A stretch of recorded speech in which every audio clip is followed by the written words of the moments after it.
Hello friends, welcome to Success Vision Point. मेरा नाम है ललित और जैसा कि आज देख सकते हैं आप, हमारे पास सिलेक्शन पोस्ट फेज 12 का जो कंप्लीट पेपर हुआ था ग्रेजुएशन लेवल का, थर्ड शिफ्ट में होता है। तो उसी का हम लोग डिस्कशन करने वाले हैं कि किस तरीके के क्वेश्चन आए थे और क्या आप इस पेपर में 50 आउट ऑफ 50 ला सकते हैं या पॉसिबल है या नहीं है। तो पेपर का लेवल देखते हैं कैसा है ना। तो इसमें मैंने कॉम्प्रिहेंशन भी इंक्लूड किया है, प्लस आपके पास जो भी पैसेज आया था वो भी दिया हुआ है। जी, पहला क्वेश्चन है आपके पास एरर डिटेक्शन से रिलेटेड। तो पहले आप वीडियो को पॉज करके सॉल्व करके देखिए कि आप कर पाते हैं या नहीं, है ना। फिर उसके बाद हम लोग आते हैं। ओके, आई होप आपने क्वेश्चन जो है सॉल्व कर लिया होगा। तो पहले देखते हैं क्या लिखा है question. He was consulted seldom by his colleague while making important decision on finance matters। तो आपके हिसाब से क्या एरर है इसमें, वो मार्क कीजिएगा, कमेंट बॉक्स में लिखिएगा। देन उसके बाद देखते हैं। ही है आपके पास सब्जेक्ट, वॉज है आपके पास हेल्पिंग वर्ब। वॉज वर्ब के बाद जो आता है V3, या तो V3 आता है या फिर वर्ब का आईएनजी फॉर्म। V3 है यानी कि ये क्या है, आपके पास एक पैसिव स्ट्रक्चर है। पैसिव स्ट्रक्चर है, देन आप देखेंगे सेल्डम एडवर्ब ऑफ फ्रीक्वेंसी है। Adverb of frequency. देन आप देखेंगे बाय। बाय से भी आपको आइडिया लग गया होगा कि वर्ब के थर्ड फॉर्म के बाद बाय आए यानी कि पैसिव फॉर्म है। देन आप देखेंगे हिज, उसके बाद है कलीग्स। वाइल है आपके पास conjunction, then making important decisions on finance matters. तो आपके हिसाब से क्या एरर होना चाहिए? जी, क्या आप पकड़ पाए इसको सही तरीके से? देखते हैं आपका क्या आंसर होता है। जी, एक्चुअली ये एरर है एडवर्ब फ्रीक्वेंसी का। आपने कहीं भी पेड बैच में या फिर यूट्यूब पे फ्री में भी पढ़ा होगा तो आपने वहां पे भी देखा होगा कि सेल्डम, नेवर, हार्डली, स्कार्सली, बेयरली, ये जो होती है एडवर्ब फ्रीक्वेंसी होती है, और ये कहाँ आती है? हमेशा मेन वर्ब के पहले। तो एक्चुअली ये जो एरर है ये है एडवर्ब फ्रीक्वेंसी का। सेल्डम की जो पोजीशन है वो गलत लगी हुई है। तो एरर है आपका फर्स्ट पार्ट में। आंसर होगा seldom consulted by his colleagues and so on. Answer है आपके पास नंबर 1। जी, आते हैं नेक्स्ट नेक्स्ट क्वेश्चन पे। हाँ जी, नेक्स्ट क्वेश्चन है आपके पास इनकरेक्टली स्पेल्ड से रिलेटेड। तो चारों वर्ड आपने देखे हुए हैं। जी, पहला वर्ड है आपके पास एक्सपीरियंस, है ना। एक्सपीरियंस की स्पेलिंग जो है बिल्कुल सही है, एक्सपीरियंस में कोई भी डाउट नहीं है ना। बात करेंगे आप कमोडिटी, ये भी सही दिया हुआ है। फिर आप देखोगे किसमें नोटिसेबल, ये भी स्पेलिंग बिल्कुल सही है। स्पेलिंग गलत है किसकी? इंटरप्ट की। इंटरप्ट की स्पेलिंग में डबल टी नहीं आता है, आता है डबल आर। तो इंटरप्ट की सही स्पेलिंग है ये, राइट। चलते हैं नेक्स्ट क्वेश्चन पे।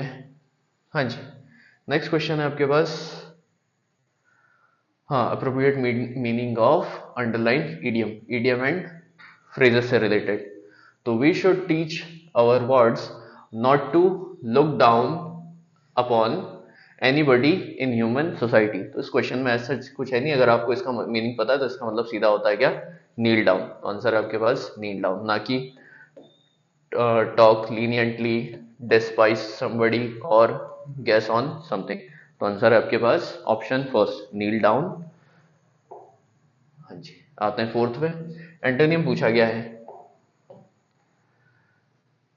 ना। तो जब भी ये सिनोनिम एंटोनिम क्वेश्चन आपके पास इस फॉर्मेट में आते हैं तो वो बहुत ज्यादा कैसे हो जाते हैं, इजी हो जाते हैं, क्योंकि आप सेंटेंस से इन जनरल उनका जो है मीनिंग पता कर सकते हैं। अगर आपको नहीं भी पता होगा तो भी कैच कोई इतना बड़ा वर्ड नहीं है जो आप पता ना कर पाए।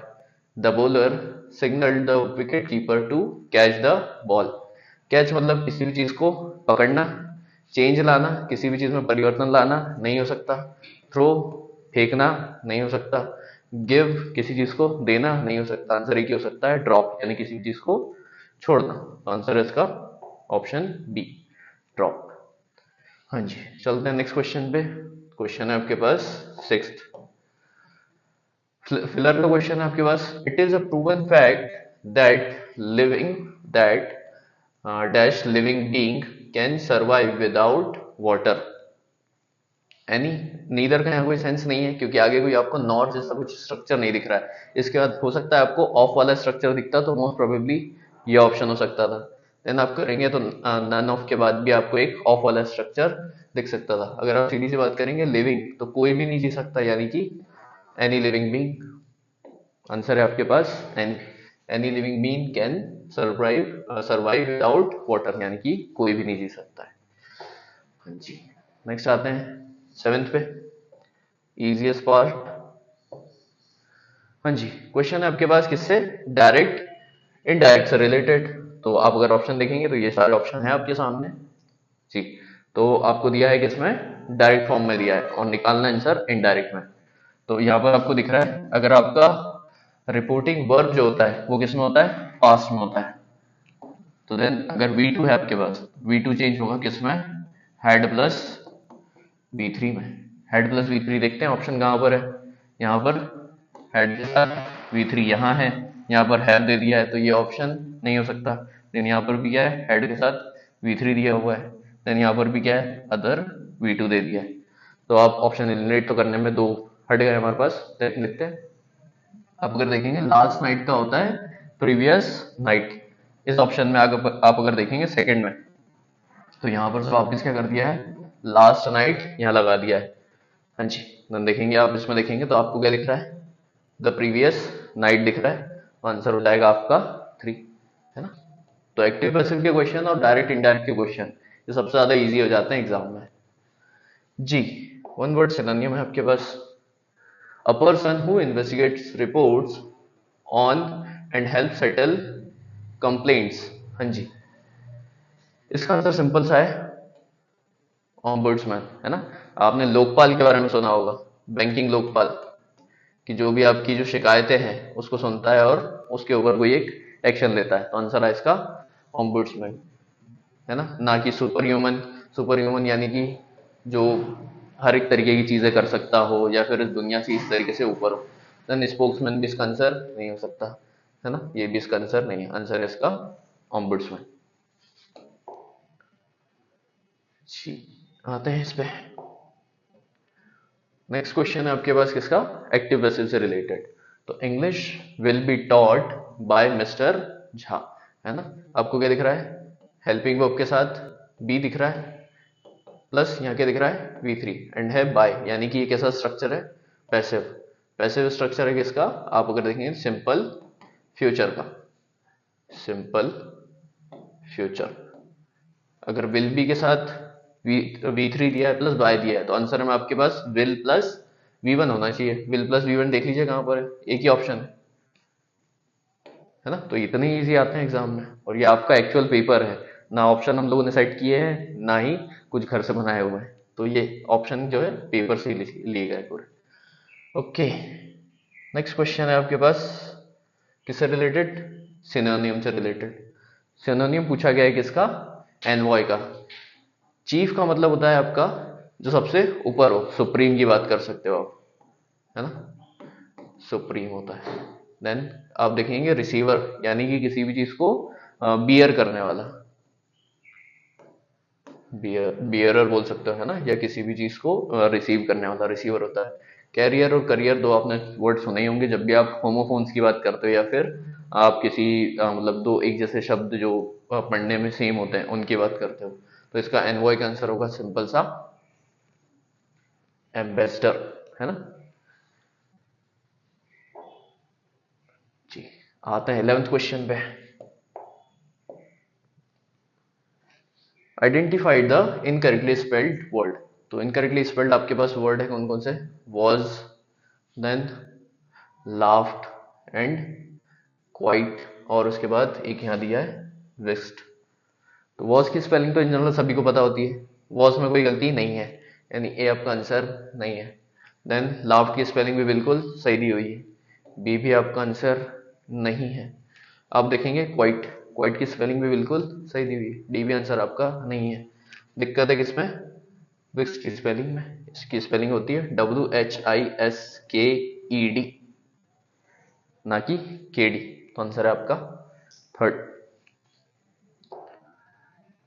हाँ जी, बात करते हैं 12th क्वेश्चन की। तो इस पेपर को आप साथ साथ में सॉल्व भी करते जाइए, ऐसा नहीं कि बस आपने वीडियो चला के रख लिया है और उसी में से मात्र आप देखते जा रहे हैं, क्योंकि उससे मेरी प्रैक्टिस होगी, आपका कुछ नहीं होगा। तो आपको क्या करना है, इस वीडियो में पहले आप वीडियो को पॉज करें, देन इस क्वेश्चन को सॉल्व करने की कोशिश करें, जिससे कि आपको भी अपना लेवल पता चलेगा और आप जो है उसमें कहाँ स्टैंड करते हैं वो भी आपको समझ में आएगा। और एट लास्ट में आप एक हो सकता है तो एक कॉपी लेके बैठिए, जिसमें आपको पता चलेगा कि आपने 25 क्वेश्चन में से कितने सही किए हैं और कितने गलत, है ना। ताकि जब आप प्रिपेयर करने बैठे वापस से, या जब आप मॉक टेस्ट लगाए, तो आपको पता चले कि आपका जो कौन सा टॉपिक है वो वीक है और किसमें आपको ज़्यादा ध्यान देने की ज़रूरत है। तो देखते हैं ये क्वेश्चन क्या कहना चाहता है। इसमें क्या लिखा है, select the option that contains an error. Error के बारे में पूछा है।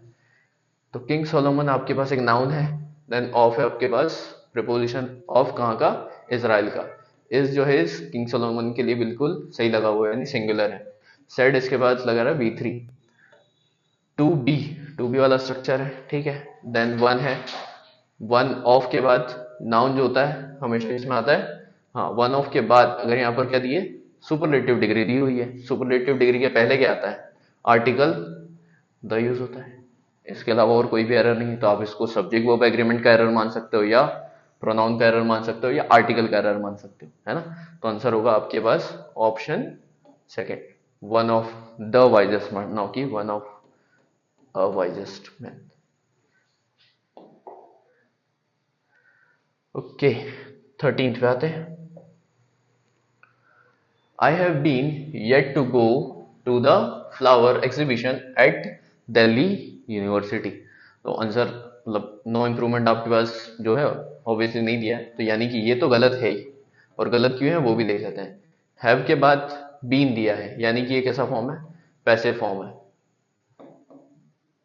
पैसिव फॉर्म है, पैसिव होने का मतलब ये है कि मतलब मैं गया था या मेरे को ले जाया जाएगा, सिंपल सी चीज है। यहाँ पर पैसिव तो नहीं बनने वाला है, पैसिव नहीं बनने वाला है, तो ये जो पास्ट है आपको ले जाने की जरूरत नहीं है। अगर आप बात करेंगे तो सिंपल सी कहानी है कि पास तो नहीं जाएगा। हेड बीन का कोई लेना देना नहीं है। हेड बीन भी आपको दिख रहा है, यानी कि यहाँ पर भी क्या है, पैसिव स्ट्रक्चर बनाया गया है। ये भी एक पैसिव फॉर्म है, पैसिव आंसर नहीं जाने वाला है। यहाँ पर भी क्या दिख रहा है आपको, हैव बीन दिख रहा है, येट बस आगे लगा दिया है, तो ये भी गलत है। हैव के साथ बीइंग कभी आता ही नहीं है। जब तीन ऑप्शन गलत है तो आपके पास सही ऑप्शन बनेगा हैव येट, ठीक है। हाँ, जो भी क्वेश्चन आपको नहीं आ रहा है वो साथ साथ में आप नोट डाउन भी करते चलें, ताकि जब आप रिवाइज करें तो आपको पता चले कि किसको आपको ज्यादा समझने की नीड है। और वॉइस में अगर कोई क्वेश्चन अच्छा खासा बनता है तो वही बनता है या तो एक रेगुलर और इरेगुलर वर्ब से, और प्लस एक्टिव पैसिव के तरीके से, कहाँ आपको पैसिव लगाने की नीड है और कहाँ पैसिव लगाने की नीड नहीं है। अगर आप वो समझ जाते हो तो आपके लिए बहुत ज़्यादा बेनिफिशियल हो जाता है। जी, नेक्स्ट आते हैं किस पे, वॉइस पे।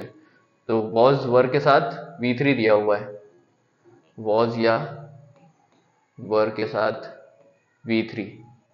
आंसर किस में बनेगा, सिंपल सा एक्टिव बनेगा V2 में। V2 देख लेते हैं कहाँ लिखा हुआ है, the noise frightened the animals. हाँ जी, यहाँ पर भी क्या है, एनिमल्स है, यहाँ पर भी एनिमल्स होना चाहिए, एनिमल्स होना चाहिए। यहाँ पर एनिमल दिया है, ये गलत। द एनिमल्स यहाँ पर किस में है, एज एन, जब ऑब्जेक्ट रहा होगा तब तो सब्जेक्टिव केस में आया होगा, तो एनिमल्स का एनिमल्स नहीं हो सकता। देन आपको क्या चाहिए, V2 चाहिए। V2 का आंसर एक ही है, तो ऑप्शन ओ बनेगा आपका फोर्थ। ओके, फिर से आते हैं डायरेक्ट इनडायरेक्ट के। पेपर जो दिख रहा है वो काफी इजियर साइड दिख रहा है, मतलब ऐसा जैसा अभी तक भी कोई ऐसा क्वेश्चन आया नहीं जो परेशान कर रहा हो ज्यादातर। देखते हैं। The teacher said that the plants have life in them. हाँ जी, तो आपने जब भी डायरेक्ट इनडायरेक्ट का क्वेश्चन पढ़ा होगा तो आपने एक रूल पढ़ा होगा कि जब भी यूनिवर्सल ट्रुथ होता है वो कभी भी चेंज नहीं होता है। जैसे कि अगर मैं बात करूं तो लिख देंगे, अगर the sun rises in the east, ये कैसा है, यूनिवर्सल ट्रुथ है। तो इसको जो रिपोर्टिंग वर्ब है किसी भी टेंस में लिखी जाए ये चेंज नहीं होने वाला है, क्योंकि सन मतलब जो सूर्य है वो उगता ही पूर्व से है। ऐसा तो नहीं कि सिर्फ कल उगा था या आज उगा था या कल नहीं उगेगा, इस तरीके से कोई भी चीज नहीं होने वाली। तो आप देख लीजिए हैव के साथ वाला स्ट्रक्चर कहाँ दिख रहा है आपको, प्लांट, प्लांट्स के प्लांट्स होने वाला है तो प्लांट्स ही चाहिए हमें, है ना, द प्लांट्स होना चाहिए। प्लांट्स तो यहाँ प्लांट यहाँ दिया है, क्वेश्चन में प्लांट्स तो द प्लांट्स नहीं है, तो द प्लांट्स हो नहीं सकता। तो आंसर आपके पास एक ही बचा है, प्लांट्स के साथ हैव, आंसर बनेगा सेकंड। मतलब इससे इजी क्वेश्चन और क्या ही एक्सपेक्ट कर सकते हैं, वो भी ग्रेजुएशन लेवल में। हाँ जी, तो ये है आपके पास एक क्लोज टेस्ट। तो पहले आप इसको वीडियो को पॉज कीजिए, देन उसके बाद मैं आपको इसको करके बताता हूँ, है ना। ओके, तो उम्मीद है आपने इसको पढ़ा होगा पॉज करके, है ना। देखते हैं। The roots of some plants get sown with the dash of storage food which can be used as vegetables. The plants which have such roots are called root crops. These are dash staple foods with dash giving carbohydrate. These also have large water dash. Some are carrots, beetroots, radishes, turnip, sweet potato etcetera, है ना। तो आपकी जो simple सी है, ये किसी plant के बारे में बताई हुई है, राइट। तो देखते हैं पहला क्या है आपके पास। पहला है आपको यहां फिल करना है, the roots of some plants get swollen with the existence, यानी भी किसी मतलब ऑक्यूपाई करना, किसी भी चीज को घेर लेने के सेंस में यूज होता है ना। ऑक्यूपाइड या वहां पर रहने के सेंस में यूज होता है। रेसिडेंस यानी कि रहना ही होता है एक हिसाब से। एग्जिस्ट करना गलत है, आंसर बनेगा प्रेजेंस, ठीक है। Gets on with the presence of. आप अगर देखेंगे प्रेजेंस के साथ भी ऑफ आता है, अगर आप फिक्स प्रपोजिशन के तरीके से भी जाते हैं तो प्रेजेंस के साथ क्या आएगा, ऑफ आएगा। ओके जी, पहला आंसर है आपके पास प्रेजेंस जी। सेकंड पे आते हैं, presence of storage food which can be used as vegetable. The plants which have such roots are called root crops. These are okay, option देखते हैं। अनहेल्दी, जो कि मतलब पेड़ों से जो खाना मिलता है वो एक्चुअली क्या होता है, अनहेल्दी होता है, नहीं। फैटनिंग करने वाला होता है, नहीं। खाना कैसा होता है, न्यूट्रिशियस होता है। आंसर बनेगा क्या, nutritious, okay. Staple foods with dash giving carbohydrates, हाँ जी, वो क्या करते हैं, आपको कार्बोहाइड्रेट देते हैं। कैपेसिटी यानी किसी भी चीज की क्षमता। स्ट्रेंथन करना, किसी भी चीज को क्या करना, मजबूत करना। पावर यानी कि शक्ति, और एनर्जी। दो ऑप्शन तो काफी अच्छे हैं, एनर्जी और पावर। तो आपके हिसाब से क्या होना चाहिए आंसर, विच गिविंग कार्बोहाइड्रेट्स, है ना। न्यूट्रिशन स्टेपल फूड्स, फूड्स अगर यहाँ दिया है, फूड्स विथ एनर्जी लगना चाहिए मेरे हिसाब से तो, हाँ, energy giving carbohydrates. These also have large water, water dash some, water worth, किसी भी चीज की कीमत। वाटर कंटेंट हो सकता है। यूटिलिटी, आप किसी भी चीज को जो यूज करने की जो आप क्षमता बोल सकते हो, यूटिलिटी, है ना। देन गेन, गेन यानी किसी भी चीज का लाभ। आंसर तो यही होना चाहिए, वाटर कंटेंट होना चाहिए मेरे हिसाब से आंसर। हाँ जी, आप देख सकते हैं वाटर कंटेंट सम। हाँ, तो आप क्या कर रहे हो, यहाँ पर कुछ एग्जांपल्स दे रहे हो, कैरेट्स, बीटरूट, रेडिश, जो भी है। केस नहीं, केस आपका नहीं होना चाहिए। सैंपल्स, सैंपल्स चीजों के दिए जाते हैं, आप यहाँ पर क्या कर रहे हो, एग्जांपल्स दे रहे हो। इलस्ट्रेशन यानी किसी भी चीज को समझाना, है ना। आंसर क्या बनेगा, एग्जांपल्स। तो यह है पूरा का पूरा पैसेज, आप देख सकते हैं। और कमेंट कीजिएगा किसके कितने मार्क्स आए हैं इस पैसेज में, और मतलब जिसके नहीं भी आए हैं वो इसको एक और बार फिर से देख के कोशिश करिएगा कि आपने कहाँ गलती करी थी और कौन से जो आपको ऑप्शंस थे वो समझ में नहीं आए थे, ठीक। हाँ जी, तो अभी तक प्री में हमारे पास क्लोज टेस्ट तो आता था, बट कॉम्प्रिहेंशन नहीं पूछा जाता था। आरसी का जो है पहला ही आप अगर देखेंगे तो सिलेक्शन पोस्ट में पूछा गया है। तो आप इस क्वेश्चन को मतलब इस पैसेज को पहले पढ़ने की कोशिश कीजिए, है ना। पॉज करिए वीडियो को और पैसेज को पढ़िए। ओके, आई होप आपने वीडियो पॉज करके पैसेज को पढ़ा होगा, है ना। देखते हैं हम लोग क्या लिखा है। The advancement of science has brought about profound changes in every aspect of our lives, from medical treatment, है ना। इससे पहले मैं क्वेश्चन दिखा देता हूँ आपको, जैसे ये दिखा है। पहला क्वेश्चन है आपके पास, according to the paragraph which phrase describe computers capacity to undertake human intelligent based task. तो आपको ये वाली चीज ढूंढना है, ठीक है। जैसे रिवॉल्यूशन है, कम्युनिकेशन है, या आर्टिफिशियल इंटेलिजेंस है, या प्रोफाउंड है। प्रोफाउंड का मतलब तो होता है भरपूर, है ना। एआई आप लोग सभी जानते ही हैं, एआई का अभी जो काम बहुत ज्यादा बढ़ गया है। देन आप बात करेंगे कम्युनिकेशन यानी कि बात करना। देन आप देखेंगे रिवॉल्यूशन यानी किसी भी चीज को चेंजेस लाना। जी, सेकंड क्वेश्चन है आपके पास, which of the following statement concerning the effect of scientific advancement may be derived from the passage. तो कहाँ से ये आपको पता चल रहा है, ये भी एक क्वेश्चन है आपके पास। देन बात करेंगे आप थर्ड की, according to the passage by linking which sort of products to the internet of things, है ना, आईओटी। मेरे को कहीं पे एक छोटा सा वर्ड दिखा था ऐसा लिखा हुआ, जस्ट अ सेकेंड।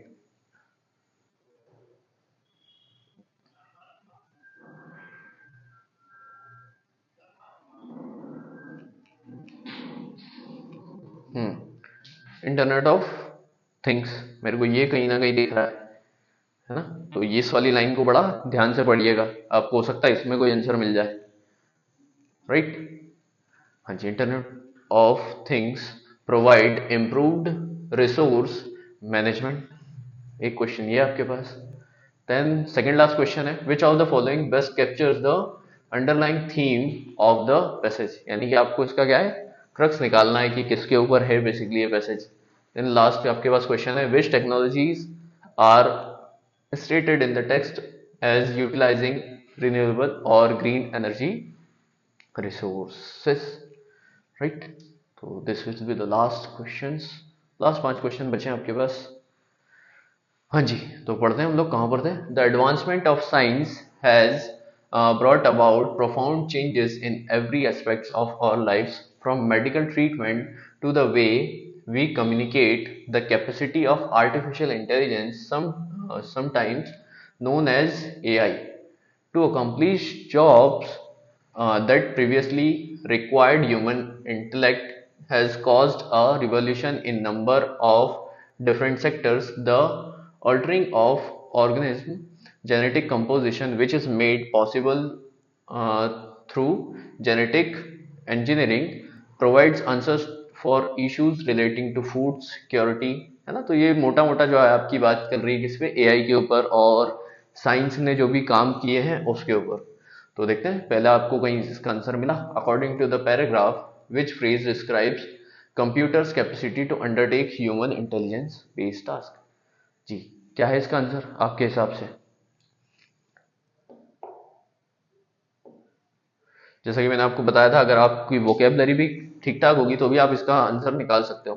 प्रोफाउंड मतलब होता है भरपूर या संपूर्ण के तरीके से, तो ये तो होना नहीं है, राइट। रिवॉल्यूशन किसी भी चीज में क्रांति लाना, ये भी इसका आंसर नहीं है। कम्युनिकेशन बात करना, ये भी इस चीज का आंसर नहीं। आंसर एक ही हो सकता है, आर्टिफिशियल इंटेलिजेंस, राइट, है ना। तो आर्टिफिशियल इंटेलिजेंस ही ये सारी चीजें कर सकती है। आप देख सकते हैं इंटरनेट ऑफ थिंग्स दिया हुआ है, देन ये सारी चीजें जो बात चल रही है कहीं ना कहीं एआई के बारे में ही बात चल रही है। लिखा है the capacity of artificial intelligence sometimes known as AI, है ना। तो आपके सामने आंसर क्या बनेगा इसका, आर्टिफिशियल इंटेलिजेंस। जी, इसका आंसर देखते हैं। Which of the following statement concerning the effect of scientific advancements may be derived from the passage? Scientific innovation have the potential to revolutionize various sector and improve efficiency in society. Okay, ये भी हो सकता है ना। Passage के हिसाब से आपको इसका आंसर देना है, मतलब अपने हिसाब से नहीं देना है। Development of renewable energy technologies has led to complete elimination of greenhouse gas emission, ऐसा कुछ दिया हुआ था क्या इसमें। साइंटिफिक इनोवेशन, वो लाइन ढूंढ लेते हैं, साइंटिफिक इनोवेशन से रिलेटेड कुछ है क्या। Manufacturing has been wind turbines है, then technologies that utilize renewable energy resources such as solar panels and wind turbulence help to lower the emissions of green house gases. कम करने की बात चल रही है ना। इन्होंने तो क्या करा है, एलिमिनेट ही कर दिया है, तो आपका सेकंड ऑप्शन तो नहीं हो सकता, सेकंड इसका आंसर नहीं है। थर्ड देखते हैं, the only way to solve problems with food security and renewable energy is through genetic engineering. क्या सिर्फ एक ही ऑप्शन है इसका? देखते हैं, जेनेटिक इंजीनियरिंग से रिलेटेड एक ये ऑप्शन देखा था, कहाँ पर था, एक लाइन पढ़ी थी हमने, हाँ जी, एक ये था जेनेटिक इंजीनियरिंग, हाँ जी, which is made possible, possible लिखा है और इन्होंने क्या बात कर दी है, ओनली, ओनली आपका आंसर नहीं बन सकता। आपने अगर रीजनिंग में भी पढ़ा होगा, this is the only solution, इस तरीके के जो इन जनरल जो स्टेटमेंट होते हैं वो गलत होते हैं, बट हाँ पैसेज के हिसाब से कई बार ठीक भी हो सकते हैं। तो सेकंड भी मतलब थर्ड भी आपका ऑप्शन नहीं है। फोर्थ देखते हैं, there is no longer any need for human intelligence since AI has taken over every field. ऐसा कहाँ से हो सकता है कि किसी भी आपको ह्यूमन इंटेल की नीड ही ना हो, है ना? इसका आंसर बनेगा क्या, first, scientific innovation have the potential to revolutionize various sector and improve efficiency in society. तो आंसर है आपके पास फर्स्ट जी। थर्ड देखते हैं, by linking which sort of products do the internet of things provide improved resource management. जी, चार option है आपके पास, है ना? तो आपको जो इंटरनेट ऑफ थिंग्स वाली लाइन है ये ढंग से दिखना चाहिए। इसमें क्या दिखेगा, इंटरनेट ऑफ थिंग्स ये वाली लाइन है आपके पास, तो इसको हम लोग पढ़ते हैं कहाँ से जी। Manufacturing has been radically altered with the introduction of 3D printing, and the Internet of Things has enabled better resource management via the connection of previously disconnected ordinary products। हाँ जी, तो आंसर क्या बनेगा आपके पास, ये दिख रहा है, प्रीवियसली डिस्कनेक्टेड और ऑर्डरली प्रोडक्ट्स। आंसर है आपके पास ये, आंसर बनेगा 23rd का थर्ड। सेकेंड लास्ट क्वेश्चन पे आते हैं आज के, विच of the following best captures the underlying theme of the passage, the ethical consideration of artificial intelligence in society, the impact of society advancements on media, medical treatment, the connection between renewable energy and greenhouse emission, the transformation power of technology in tourism sector। तो आप अगर बात करोगे तो हर जगह क्या की बात चल रही है, आर्टिफिशियल इंटेलिजेंस की, तो इसका जो आपका थीम बन सकता है वो एक ही बन सकता है, artificial intelligence. Here comes the last question जी, which technology are stated in the text as utilizing renewable or green resource energy। AI से इसका कोई लेना देना है नहीं। आप अगर बात करो तो solar panel and wind turbines के बारे में बात की गई थी, है ना? आपने अगर ध्यान से पढ़ा होगा मैसेज तो आप देखेंगे ये रखा है, such as solar panels and wind turbines help to lower the emission of greenhouse gases। जी, तो आंसर है लास्ट वाले का, हाँ, solar panel and wind turbines. तो दैट्स इट, और ये था आज का सेशन। उम्मीद है आपको अच्छा लगा होगा, और ऐसे ही और बहुत सारे सेशंस के लिए हमारे चैनल को लाइक, शेयर और सब्सक्राइब कर सकते हैं। ये हमारे ऑफलाइन बैचेस चलते हैं जो कि भोपाल में है। आप इन गिवन जो नंबर हैं उन पे भी कांटेक्ट करके अपनी क्वेरी जो है बता सकते हैं, और आपको अगर ऐसे ही और भी कोई सेशन चाहिए तो वो कमेंट बॉक्स में लिख सकते हैं कि जो अगर आपको ये पसंद भी आ रहा है और आपने ये सेशन लास्ट तक भी देखा है तो वो भी आप लिख सकते हैं कि एटलीस्ट आपने ये सेशन लास्ट तक देखा और हमारी जो मेहनत है उसको अप्रिशिएट किया। तो thank you for attending this session, have a nice day and good bye, जय हिंद।